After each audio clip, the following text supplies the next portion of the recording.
Hola, buenas tardes. Soy José Sánchez Sinisterra y nos encontramos en este momento en la sala Atahualpa del Chopo del Galpón de Montevideo, en donde estoy a punto de estrenar una obra mía, formando parte de los actos de, digamos, conmemoración del 70 aniversario de esta institución modélica, ejemplar, que es el Galpón. Y es una obra que monto por primera vez, ¿no? De hecho es la segunda vez que se montó, porque se montó en Costa Rica hace unos años, o sea que es casi un estreno mundial. Y bueno, aquí estamos con toda este batiburrillo, están todo el equipo técnico trabajando en la escenografía, las luces, en el sonido que todavía falta ajustar, etcétera, etcétera. O sea, estoy en medio de el fregado previo a un estreno. ¿Cuándo escribiste esta obra y cuál es la temática que trae? Bueno, la obra es del año 2012, si no recuerdo mal, no soy bueno para las fechas, y el tema, como su nombre indica, es el sueño, ¿no? Es una pregunta que me he hecho durante mucho tiempo, y que nace de un interés por el acto de soñar, por esas historias, situaciones, circunstancias, ¿no?, que pueblan una tercera parte de nuestra vida psíquica, o sea que no es cualquier cosa, una tercera parte de nuestra vida psíquica es el sueño, y que me empezó a interesar hace muchos años, en los 80, cuando yo estaba indagando en la obra de Kafka, ¿no? Estaba indagando en la obra de Kafka, cuya palabra es muy teatral. Yo encontraba que los textos narrativos kafkianos tenían un componente teatral, y de hecho gran parte de mi labor como dramaturgo ha sido justamente el llevar al teatro textos narrativos, ¿no?, entre otros de Kafka. Entonces, analizando los textos de Kafka, me di cuenta de que lo que llamamos lo kafkiano, ¿no?, esto es una situación kafkiana, es un término que ya ha pasado, diríamos, al habla coloquial. Y yo me daba cuenta que tenía una lógica, tenía unas leyes, ¿no?, esa irrealidad de las situaciones del proceso, el castillo, la colonia penitenciaria, la metamorfosis, pero no acababa de encontrar cuál era la forma no realista que Kafka estaba inventando en aquella época, ¿no?, en los años 10, del siglo pasado, el 20. Y entonces me di cuenta de que en sus diarios, en sus cuadernos en octavo, en sus cartas, él reseñaba sus propios sueños, con una precisión realmente admirable, hasta el punto de que ahora, por ejemplo, al menos en español, hay una edición de los 65 sueños conservados de Kafka, y son una maravilla desde el punto de vista de la imaginación, de la inventiva, y también del lenguaje, ¿no?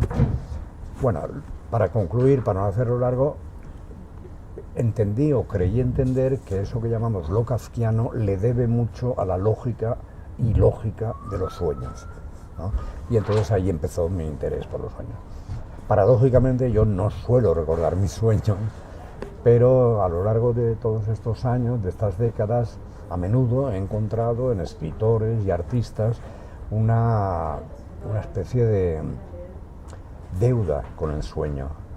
Artistas que han confesado, que han dicho públicamente que la idea de tal obra le apareció en un sueño, que determinada estructura musical la escucharon en sueños, y ya saliendo del campo del arte hay científicos que han dicho que tal o cual intuición científica se produjo durante el momento del dormir y gracias a los sueños.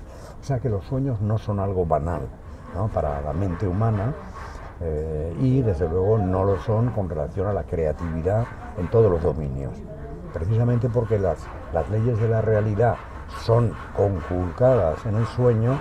Eso, claro, abre una cantidad de posibilidades enormes al pensamiento, que a menudo está como muy, diríamos, determinado por En una alguna lógica. conferencia mencionaste que los mitos religiosos también tienen su origen. Probablemente, o sea, todas las religiones tienen una lógica que no corresponde con la lógica de la experiencia, ¿no?, y que en cambio aparece muy a menudo en los sueños, ¿no? Y bueno, no en vano, bueno, los sueños y el consumo de alucinógenos, que en todas las culturas se han dado, aparece un modo de comportarse en la realidad que los creyentes atribuyen a poderes sobrenaturales, pero que lo que nos enseña la ciencia es que son alteraciones de la lógica real.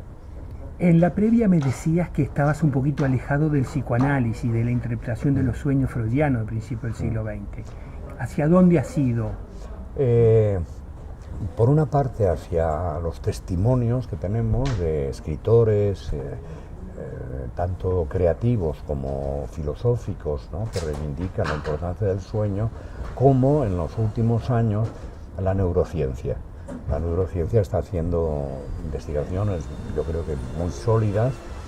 No creo que lleguemos nunca a descifrar, ¿no?, cuál es la lógica del sueño, por qué soñamos, quién fabrica esos guiones, podemos decirlo así, y más importante todavía, a quién van destinados, ¿no? Porque muy a menudo el soñante ni lo recuerda, o si lo recuerda tampoco puede entenderlos.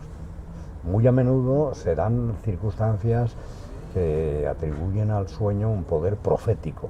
Mucha gente, ya no me refiero a la historia de la humanidad, que hay muchos testimonios de acontecimientos históricos que han sido primero soñados y luego han ocurrido, no me refiero a eso, sino gente normal y corriente que te explica que más de una vez ha soñado cosas que luego se han encontrado en la realidad. Bueno, yo soy ateo, materialista, racionalista, no creo en ninguna... ¿Y antipsicoanalítico? No antipsicoanalítico, me parece que, bueno, Freud tuvo intuiciones extraordinarias y sistematizó muchos campos de la mente, pero creo que su interpretación es un poco reduccionista, su interpretación de atribuirlo todo, ¿no?, a una conflictividad originaria de carácter sexual, ¿no? Yo creo que lo sexual representa un papel efectivamente muy importante en la mente, en la psique, pero no es determinante de todo. Y yo creo que ahí Freud y quizá más los psicoanalistas se han quedado un poco, para mí, restringidos a ese campo. Hablemos de la obra. Contame la obra, sí, ¿de qué se trata? ¿Cómo es? Bueno, ¿Cómo pues está armada? tiene que ver con eso, tiene que ver con el tema de los sueños, y es una historia imaginada, es una fábula inventada de un tipo. Esto lo vamos a ir descubriendo a lo largo de la obra, naturalmente. La obra avanza la acción hacia el futuro, pero también vamos poco a poco descubriendo los antecedentes y las circunstancias, como ocurre a menudo en el teatro, ¿no? Entonces, en esta obra nos enteramos, vemos una escena en un bar en que un tipo de cierta edad y bien vestido está grabándole y anotando los sueños que le está contando una muchacha con aspecto dudoso desde el punto de vista, ¿no?, de su estatus social, ¿no? Poco a poco nos enteramos de que esta muchacha tenía una relación casual en un motel, es una prostituta, ¿no? Luego veremos por qué. Y a la mañana siguiente le contó el sueño, ¿no?, mientras estaban desayunando en el motel, el sueño que había tenido. Él se quedó como fascinado por esa riqueza de imágenes y han llegado a una especie de contrato en que él le compra sueños a ella. Entonces la obra está estructurada en una serie de escenas, en bares siempre marginales, porque poco a poco vamos descubriendo que él es un tipo importante y que ha tenido una vida política, como todo su partido, muy tenebrosa, y ahora está hundido el partido y él, y por eso le interesa una cierta, diríamos, discreción, y en esos lugares ella le va vendiendo su sueño. Entonces vamos descubriendo las circunstancias de él y también las de ella, ¿no? Yo lo que escribí para el programa, resumiendo mucho, es que son dos seres que de alguna manera han padecido y al mismo tiempo también usado lo que llamo yo la podredumbre de las alturas, del poder, de la sociedad, pero también de los estratos inferiores, porque ella se ha visto obligada, ¿no?, a la prostitución, no por voluntad, sino porque una serie de factores que poco a poco vamos. Pero paradójicamente, esos dos seres que no tenían por qué haberse encontrado, se encuentran gracias a los sueños. Y empieza allí una extraña relación que no es amorosa, pero que poco a poco nos lleva a ver cómo él lo que quiere es recuperar esa fuente de su creatividad de cuando era un joven escritor, que eran los sueños, ¿no? Y por ahí va la obra. Contame un poquito, ¿tú qué edad tenés? 79 recién cumplidos. Recién cumplido. ¿Venís escribiendo desde cuándo? Escribiendo con vocación, entre comillas, literaria desde los 10 años. Yes. A los 10 empecé a escribir novelas de aventuras, ¿no? Descubrí que había un territorio, ¿no? Donde la imaginación no tenía límite. No te olvides que yo he nacido en la España franquista, ¿no? Yo nací en 1940 con el máximo rigor de la dictadura franquista. La vida no era muy estimulante, la vida real. Encima mi padre pertenecía al bando de los vencidos. Teníamos una situación económica muy modesta. Yo a veces me defino como un niño de la calle. Mi campo de juegos era la calle, no teníamos juguetes, pero de pronto, por un azar, descubrí que yo podía fabricar con un cuaderno y un lápiz mundos paralelos. Y ahí a los 10 años tomé la decisión, me recuerdo exactamente, en un momento, de una mañana de sábado, en que decidí que yo sería escritor. Eso por un lado. La escritura, por lo tanto, me ¿Y esos cuadernos están todavía vigentes? ¿Los tenés? Vas a ver en alguna carpeta de un altillo que tengo en mi casa de Barcelona. Quizás estén por allí, pero bueno, no los he vuelto a... Pero lo que te quería decir es que ahí empecé lo que era propiamente la escritura, vamos a decir, narrativa. Pero ya a los 14 años, en una extraña academia donde estudiaba, digo extraña porque era mixta, cosa no frecuente, porque era muy liberal. Yo creo que era un refugio de gente de la Institución Libre de Enseñanza, ¿no? Que fue algo que existió antes de la guerra, en la época de la República, y que dejó una huella que el franquismo intentó cancelar. Allí nos daban a los alumnos iniciativa para todo, y yo me apuntaba a todo, a llevar la biblioteca, a organizar excursiones, y un día piden gente para la obra de teatro. ¿Qué es eso? Me apuntaba también, me apunté. Entonces descubrí el teatro como actor a los 14 años. Y a los 15 me puse a dirigir sin ningún derecho, ¿no? Y ya a los 16 empecé a trasladar la escritura de la narrativa al teatro, luego a la poesía, y ya desde entonces no he parado. O sea, ¿Cuántos libros tenés escritos hasta ahora? ¿Libros o obras dramáticas? Obras dramáticas para empezar, porque tenés ensayo también, ¿verdad? Que yo digamos, recuerde y reconozca, aunque muchas de ellas no verán nunca la luz, más de 50, desde luego. Porque ya a partir de los 18, 19 ya tenía cierta ambición y escribía obras con principio y con final, ¿no? Obras incluso extensas, ¿no? De duración normal. Lo que pasa es que esas obras se iban quedando en el cajón, lógicamente, y menos mal que se iban quedando. Luego ya cuando empecé a tener más conciencia política, pues las obras tenían un contenido que no eran, diríamos, contenido que no era tolerable en el franquismo, y se quedaron también en el cajón por motivos o de prudencia política o, como en algunos casos, porque claramente era literatura non grata, ¿no? De manera que yo no he parado nunca de escribir, tampoco de dirigir, porque para mí la dirección y la escritura han estado siempre unidos, y desde la época de la universidad se juntó el tercer factor que para mí es muy importante, que es la pedagogía. Háblame de eso. ¿Tenés un centro pedagógico, una academia? No, no es una academia. ¿Qué es? Es un espacio marginal en un barrio, el barrio más multicultural de Madrid. Ahora estoy viviendo en Madrid, el barrio de Lavapiés, y el local es una antigua corsetería que alquilamos, ¿no? Rentamos, arreglamos, pero esto fue en el 2011, pero las circunstancias eran muy precarias.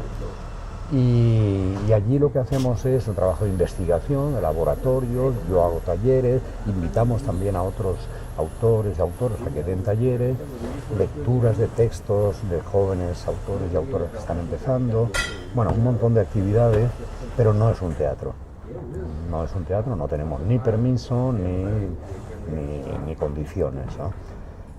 Pero ahí es donde ahora de un modo más regular estoy ejerciendo la enseñanza, sobre todo de la dramaturgia, pero también del trabajo actoral. Pero eso empezó en mi carrera en los años de la universidad. ¿Este es tu primer viaje al Uruguay? ¿Ya has venido otras veces? No, estuve en lo que no consigo localizar qué año fue, creo que sé que fue en el 90 y tantos, muy avanzado en los 90. y estuve dirigiendo una obra mía. Acá, en el Galpón Uruguay, también. No, en el Teatro del Mercado, un espacio que ya no existe como teatro. El mercado tampoco existe como mercado, existe el edificio, que es muy lindo, por cierto. Y entonces un amigo conocido, Marcelino Dufont, me invitó a dirigir una obra mía. Luego estuve también, periodo más corto, dando un taller de escritura. Y luego, no sé si luego o antes, estuve en Paysandú también haciendo un taller para dramaturgos y actores latinoamericanos. O sea que, pero hace mucho tiempo, ahora hacía casi 20 años que no venía por aquí. 20 años. ¿Tenés alguna opinión sobre la dramaturgia uruguaya contemporánea? En España se conoce muy poco.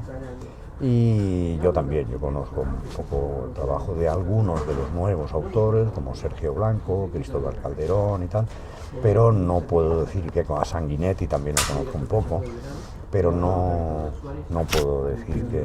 Ten en cuenta que yo viajo por prácticamente todos los países de América Latina.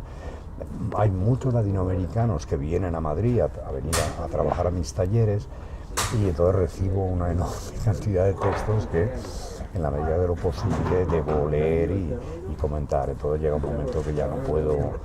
Una última reflexión, sí, acerca de una frase tuya, que el teatro todavía combate la pantalla. Sí, no tanto la combate, sino que se coloca al margen. O sea, yo no creo que las artes o los lenguajes artísticos tengan que competir, ¿no? Cuando apareció el cine también se decía, el cine va a matar al teatro, va a acabar, tal, y eso fue a principios del siglo XX, que ha sido uno de los más florecientes de la dramaturgia y de la puesta en escena. O sea que al contrario, yo creo que el cine fertilizó el teatro.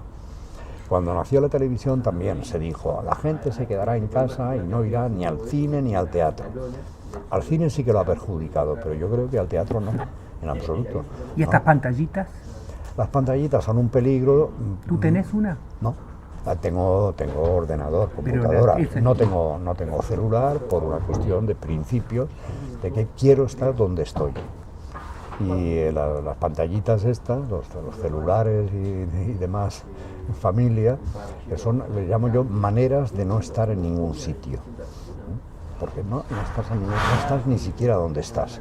O crees que tienes todo el universo al alcance, pero es mentira, estás en un rectángulo de vidrio. Entonces, yo creo que eso está produciendo, desde luego, adicciones graves, ¿no?, en los niños, en los jóvenes, también en los adultos, y sobre todo va a tener consecuencias en el modo como el ser humano se relaciona con la realidad. Porque se relaciona de un modo virtual, de un modo imaginario, cree que tiene las cosas simplemente porque son accesibles en la pantalla, por lo tanto no hay un esfuerzo de buscar, de investigar, de aprender, ¿no? Claro, la especie humana ha llegado a ser lo que es un poco por ese afán de ir a los sitios, descubrir, confrontarse con la realidad, pelear con ella, ser derrotado. Entonces ahora todo está como pasteurizado, ¿no? O por lo menos y yo creo que en ese sentido el teatro es un poco un último refugio de una circunstancia artística, ideológica, afectiva también, en donde los seres humanos se tienen que reunir, tienen que compartir el tiempo y el espacio, ¿no? Y por eso creo que el teatro es un espacio